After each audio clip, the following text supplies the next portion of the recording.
Depresses all the way with the panic bar, but when I use the lever, it does not depress all the way, so they can't open it from the outside. I'm going to take this off. So I took the thing apart and I put the machine screws back together to hold it, and there's the spindle. And see how that thing looks a little twisted? So this thing probably got yanked in the past, and now when you turn it, it just can't quite turn it far enough.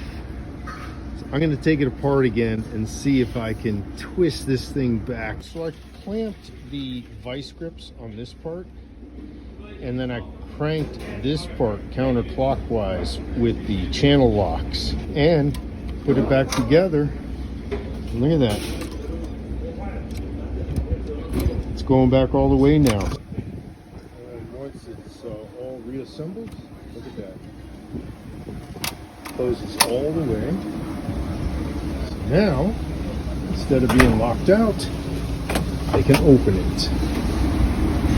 And since that closer was pulling off, I put bolts in there because the screws they had were pulling out. All set.